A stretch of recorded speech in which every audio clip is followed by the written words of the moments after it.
పదవీ విరమణ సేవల ముగింపు కాదని Kakinada GGH superintendent doctor Lavanya Kumari AP NGO association chairman Rammohan పేర్కొన్నారు. కాకినాడ ఎన్జీఓ కార్యాలయంలో కాకినాడ జీజీహెచ్ పరిపాలనా అధికారి తేజోమూర్తుల శేషేంద్ర శర్మ పదవీ విరమణ కార్యక్రమం ఘనంగా నిర్వహించారు. ఈ సందర్భంగా Kakinada GGH superintendent doctor Lavanya Kumari AP NGO association chairman Rammohan మాట్లాడారు. ప్రభుత్వ సేవలో ప్రతి ఉద్యోగి పాత్ర ఎంతో విలువైన. విరమణ పొందిన ఆయన తమ విధి నిర్వహణలో నిష్కళంకమైన సేవలు, కర్తవ్య నిష్ఠ, మానవీయ విలువలను చాటుతూ జీజీహెచ్ ప్రతిష్టను పెంపొందించారని ప్రశంసించారు. ఉద్యోగ జీవితం ముగిసిన సమాజానికి వారి అనుభవం, సేవాభావం మార్గదర్శకంగా నిలుస్తుందని పేర్కొన్నారు. ఏపీ ఎన్జీఓ కాకినాడ జిల్లా జేఏసీ అధ్యక్షులు రామ్మోహన్ రావు, మాజీ JAC chairman Ashirvadam, AP NGO association secretary Murthybabu, AD HM Ramanamma ప్రసంగించారు. ఈ కార్యక్రమంలో డిప్యూటీ సూపరింటెండెంట్ శ్రీనివాసరావు, స్వామిబాబు, విజయకుమార్, వరప్రసాద్, శ్రీనివాసరావు తదితరులు పాల్గొన్నారు. అయితే వస్తున్నారు కదా, అది అద్భుతంగా ఉన్నాయన్నారు, చూద్దాము అని చెప్పేసి అంటున్నాను. వచ్చిన తర్వాత వచ్చారు. తర్వాత ఐ వెంట లీవ్ అయింది, లేదా లీవ్లోంచి వచ్చాను. తనకి లీవ్లోంచి వచ్చాము. లీవ్లో ఉన్నప్పుడు జాయిన్ అయ్యినట్టున్నారు. నేను తర్వాత అప్పుడు లీవ్ నుంచి వచ్చున్నాను. So from the day onwards till today, the statement what has been given by the KGH superintendent is absolutely true. అది ఇప్పుడు అందరూ చెప్పారు, దానికి ఇంకా టెస్టిమెంట్ కూడా అక్కర్లేదు. రెండవది ఏంటి అంటే, ఒకటి చదివిన తర్వాత he used to compete with me in understanding a GO and in writing the things also. ఒక్కొక్కసారి వచ్చి, మేడం మీరు ఇలా ఆలోచించారు, నేను ఎందుకు ఆలోచించలేకపోయాను అనేవాడు అన్నమాట. నేను మీతో ఎందుకు పోటీ పడలేకపోతున్నాను అనుకున్నానంటే, డెఫినెట్గా నేను ఆయన కొడితే కొంచెం చిన్న కాబట్టి నాది కొంచెం షార్ప్గా ఉంటుంది, బ్రేక్ అన్నది నా నమ్మకం. బట్ ఆయన అలాగనే ఆయన నేను తక్కువ చేయట్లేదు, ఆయన షార్పెస్ట్.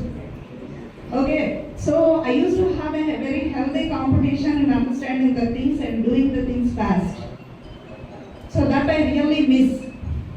కానీ మీరందరూ రిటైర్మెంట్ అనేసి బాధపడుతున్నారు, కానీ నేను బాధపడట్లా. ఎందుకు బాధపడట్లేదు అంటే, I physically miss him in my office, that's it.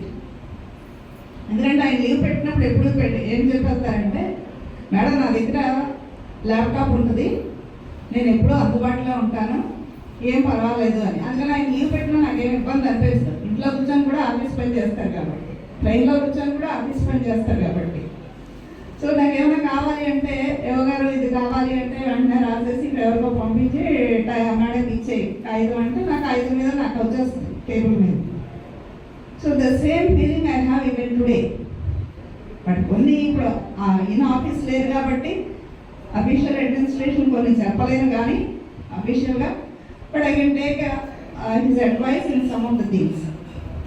So I'm not worried. But the thing is, I miss him definitely physically in my office.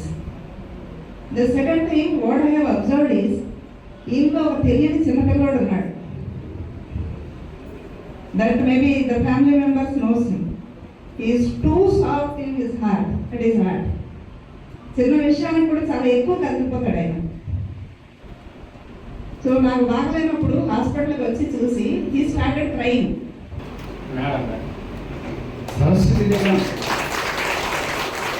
కామాలు, full స్టాప్లు, ఇంకా అంటే మనకి అందరూ డౌట్, అందరికీ తెలిసిన విషయం. అంత ప్రతిదీ చూసుకొని నేను ఊహించలేదు. అసలు ఆఫీసులో పనిచేసి సదరు ఇవ్వగలుగుతున్నారా అసలు లౌక్యం తెలియకపోవడం. చక్కగా ముప్పు సూటిగా మాట్లాడు, కానీ అది నాకు అదృష్టమైంది. ఇటువంటి మహోన్నత వ్యక్తులు పనిచేసి రిటైర్ అవుతున్నాను అసలు నాకు చాలా కాలం. అలాగే మిగతా సభ్యులు అందరూ కూడా మన మూర్తిబాబు గారు మొత్తం పేరు అందరూ నాకు సహకరించబట్టి నేను పనిచేశాను. లేకపోతే అలా ఎవరు చేయలేదు. ఎవరు సహకారం లేకుండా ఎవరు చేస్తారని గుర్తులే, కానీ చాలా కోఆపరేట్ అంటారు.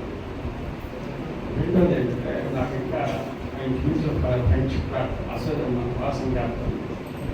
మీరు అందరూ ఇంటలెక్చువల్ ఏదో కబుర్లు చెప్పారు, కానీ నేను ఆయన చూసిన తర్వాత అసలు ఎంత షార్ప్గా ఆలోచిస్తున్నారు ఈయన అని అనిపిస్తుంది. ఇంత షార్ప్గా ఆలోచించి ఇష్యూని చక్కగా మాట్లాడుతున్నారు. అలా మనకి రావట్లేదు కదా. అన్న ఫీలింగ్స్ అలాంటివన్నీ మనసులో ఉంటాయి. ఎప్పుడు కూడా అది వాళ్ళ మీద గురుభావం హైయెస్ట్ రెస్పెక్ట్ ఉంది. నాకు అటువంటి విషయంలో కొంచెం హ్యాపీ చేయలేదు, గర్వంగా కాబట్టి నా లాస్ట్ జీవితం ప్రజలు కాబట్టి అసలు అనేక మామూలుగా ఏదో బాగా పనిచేస్తాను, ఉద్యోగం చేసి వస్తున్నాను. నేను ఇప్పుడు ఇంటి విషయాలు ఏమి పట్టించుకోలేదు. నా భార్య మొత్తం అంతా చూసింది. ఒకవేళ తల్లి కన్నా ఎక్కువ అనకూడదేమో కానీ నాకు తల్లి కన్నా ఎక్కువ నా భార్య. అనుబంధం సంబంధం అది ఎప్పటి నుంచో ఆశీర్వాదంగా ఉన్నప్పటి నుంచి అది ఆ సంబంధాలు అలాగే సత్సంబంధాలు నడుస్తూ ఉన్నాయి. అందులో భాగంగానే మాకు నర్సింగ్ అసోసియేషన్ ఉంటుంది, మన APNGO industrial employees association, APNGO సంఘంలో చాలామంది ఇప్పుడు సంపత్ గారి ముఖ్యబాబు జిల్లా ప్రధాన కార్యదర్శిగా పనిచేస్తున్నారు. మన వాళ్ళు చాలామంది అసోసియేషన్లో ఉన్నారు.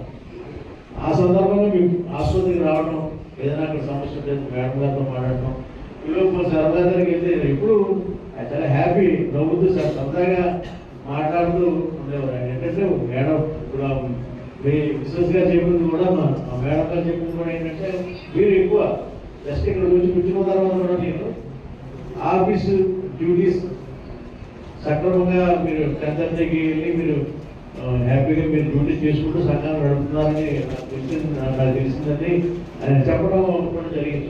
జస్ట్ నాకు మీరు గవర్నమెంట్గా రావడం ముందు అంటే ఒక ఉద్యోగి మెయిన్ ఏంటంటే మనకు ఒక ఉద్యోగం వచ్చింది, ఆ ఉద్యోగం ఉంటేనే అసోసియేషన్లో మన మెంబర్షిప్ ఉంటుంది. అదేవిధంగా ఆయన ఆ ఉద్యోగాన్ని న్యాయం చేయడం కోసం ఆయన పడిన తపన మరి రాత్రి 10 గంటలకే పల్స్ పోలియో అవన్నీ చూస్తున్నాయి వచ్చినా ఎలా చూడాలి ఎక్సైజ్ ఏంటంటే ఆ బాధ్యత చాలా సక్రమంగా జరుగుతుంది. ఆ అబ్బాయి మాట్లాడిన దాంట్లో కూడా నీకు మా నాన్నగారు ఏం చెప్పారంటే నీకు ఆస్తులు ఏమి వస్తారో నాకు తెలియదు, చాలా మంది అది నీకు ఎడ్యుకేషన్ మెయిన్, ఆ ఎడ్యుకేషన్ ఉంటేనే కదా మంచి ఉన్నతమైన చదువు ఉంటే ఉన్నది. కాబట్టి ఇప్పుడు రామజీ కుమార్ గారు మన ప్రభుత్వ ఆసుపత్రి సూపరింటెండెంట్గా ఉన్నారు. కేవలం ఎడ్యుకేషన్ చాలా ఇంపార్టెంట్. సర్కారు చెప్పిన 100% అదే మీకు ఆస్తి, అదే ఆటోమేటిక్గా మీకు మంచి ఉన్నతమైనటువంటి ఉద్యోగం ఉంటే ఆటోమేటిక్గా ఆస్తులు వస్తాయి. కానీ ఒక మెడికల్ డిపార్ట్మెంట్లో 39 సంవత్సరాలు అభివృద్ధి గారు అందులో ఆయన మంచి మేధస్సు. నిజంగా ఒక రకంగా ఆయన రిటైర్ అవ్వడం మన ఆసుపత్రికే చాలా తీరని లోటు ఒక రకంగా చెప్పాలంటే. అది మరి మేడం గారు మాట్లాడినప్పుడు చెప్తారని మనం అనుకుంటున్నాను నేను. అయితే ఇప్పుడు అయినా కానీ మీరు ఎక్కడ వైజాగ్లో ఉన్నా కూడా మరి ఏదైనా మీకు సలహా సంబంధించిన మేడం ఇవన్నీ పెద్ద పెద్ద అసోసియేషన్స్ ఇవన్నీ కూడా మమేకమవుతూ వాళ్ళని మేము సంతోషభరితంగా 32 సంవత్సరాలు చేసినటువంటి ఉద్యోగం, 35 సంవత్సరాలు లేకపోతే 38 సంవత్సరాలు కూడా ప్రభుత్వ సామాన్య ఆసుపత్రిలో పనిచేసినటువంటి ఉద్యోగులు కూడా ఉన్నారు. వారి పదవీ విరమణని ఒక నాయకుడిగా నాయకత్వం వహించి మరి ఐబీ రావు గారు ముందు నుంచి కూడా మేము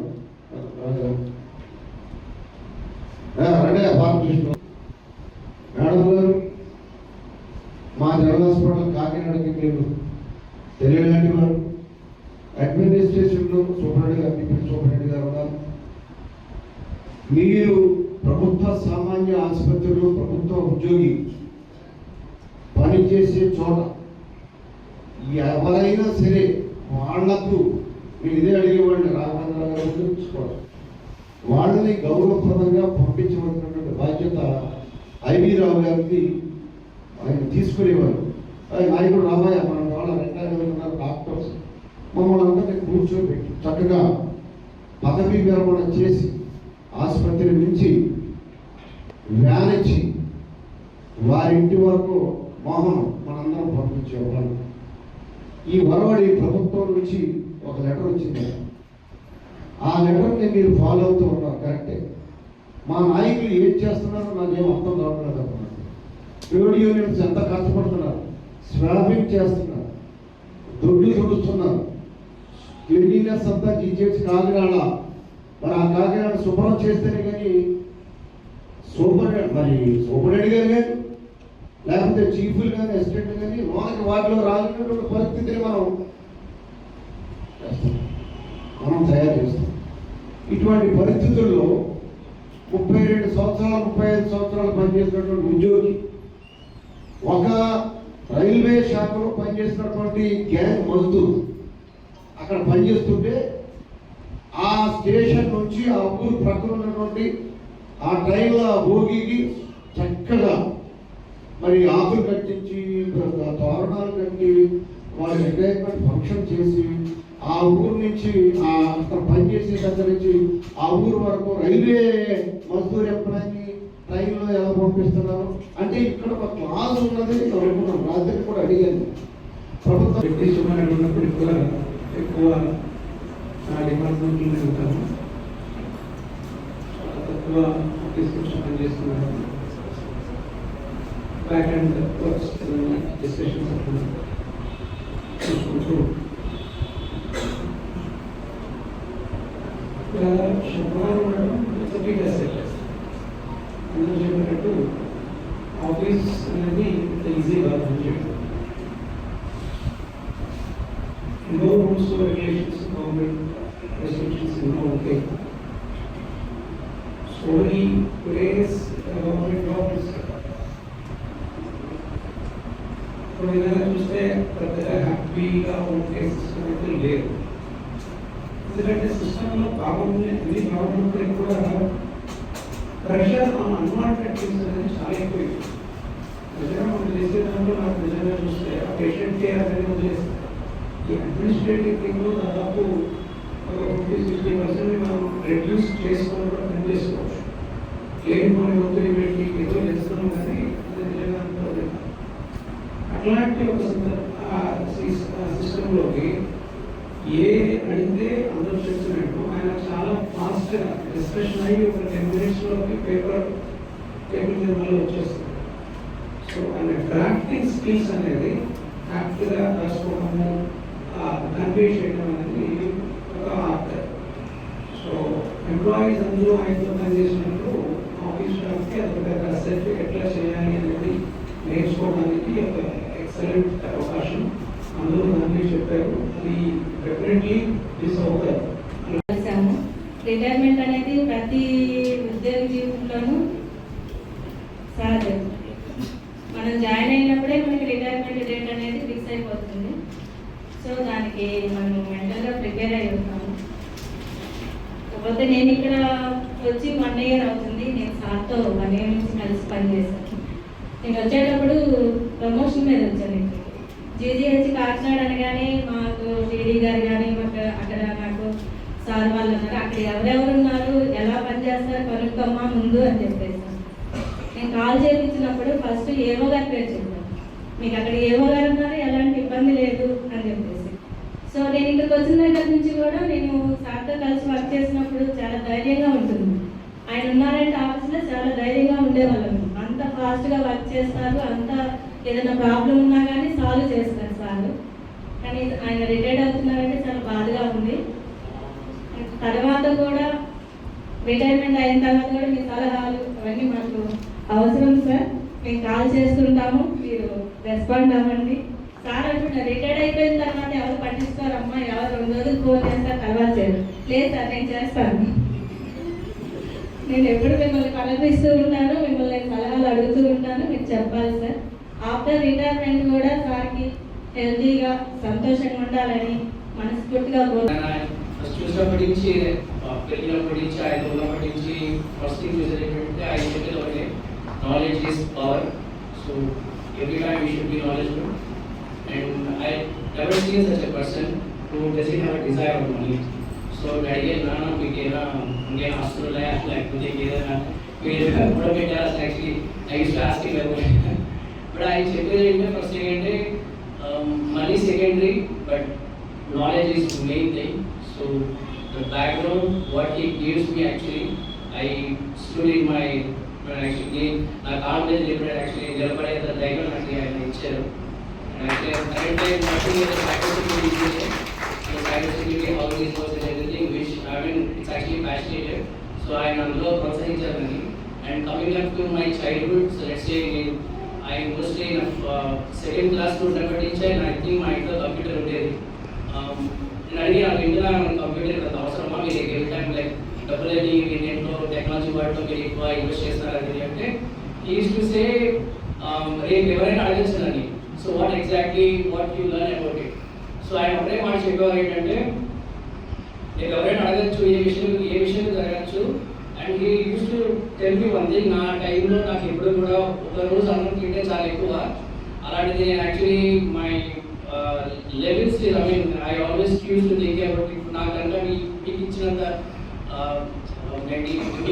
మీకు ఇచ్చేంత మనీ కానీ ఉన్నా, లేకపోతే ఎడ్యుకేషన్ సిస్టమ్ ఉన్నా, maybe I can use to get in to some higher levels or maybe it is actually most interested to go into the IAS or IPS levels. So again, then I actually started with computers, and he learned inside about astrology.